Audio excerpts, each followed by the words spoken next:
ବହୁଦିନ ତଳର କଥା। ଅଯୋଧ୍ୟା ନାମକ ରାଜ୍ୟରେ ରାଜା ଦଶରଥ ଶାସନ କରୁଥିଲେ। ସେ ଜଣେ ସାହସୀ ଏବଂ ଅତ୍ୟନ୍ତ ପ୍ରଜାବତ୍ସଳ ରାଜା ଥିଲେ। ଶିକାର ଏବଂ ଧନୁର୍ବିଦ୍ୟାରେ ବହୁତ ପାରଙ୍ଗମ ଥିଲେ।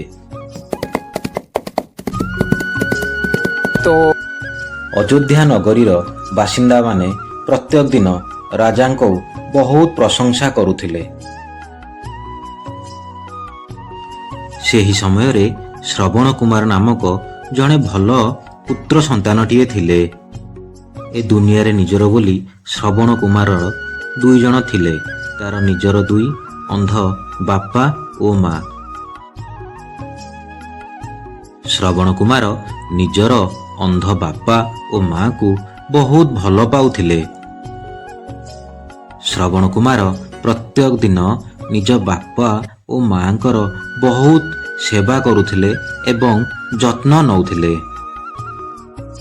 ଥରେ ସେ ନିଜର ବାପା ଓ ମାଙ୍କୁ କାନ୍ଧରେ ବସାଇ ତୀର୍ଥଯାତ୍ରାରେ ବାହାରିଲେ।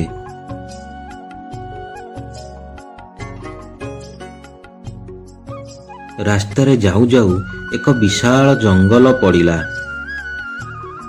ଥକି ଯାଇଥିବାରୁ ଏକ ବୃକ୍ଷ ମୂଳରେ ସେମାନେ ବିଶ୍ରାମ କରିବାକୁ ଲାଗିଲେ।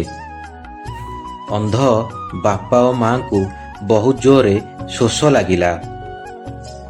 ଶୋଷ ଲାଗିବା କଥା ଜାଣି ଶ୍ରବଣ କୁମାର ବାପା ମାଙ୍କୁ କହିଲା, ଆପଣ ଏଇ ଗଛ ମୂଳରେ ଅପେକ୍ଷା କରିଥାନ୍ତୁ, ମୁଁ ପାଣି ନେଇ ଆସୁଛି।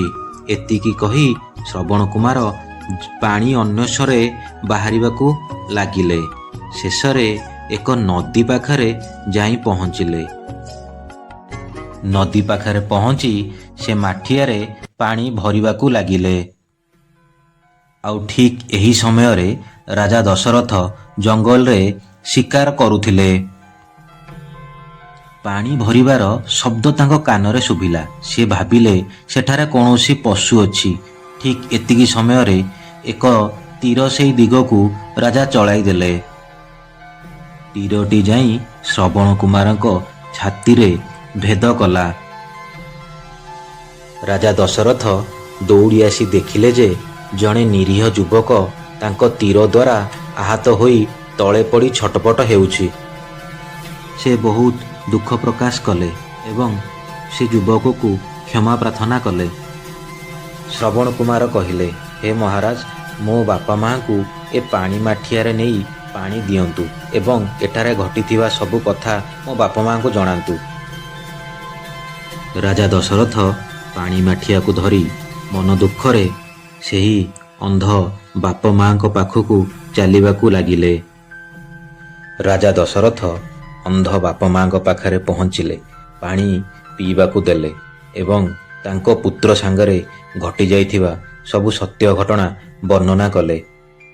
ଅନ୍ଧ ବାପା ମା ସବୁ କଥା ଦଶରଥ ରାଜାଙ୍କ ପାଖରୁ ଶୁଣିସାରି କାନ୍ଦିବାକୁ ଲାଗିଲେ। ପୁତ୍ରର ବିୟୋଗରେ ଭାଙ୍ଗି ପଡ଼ିଲେ।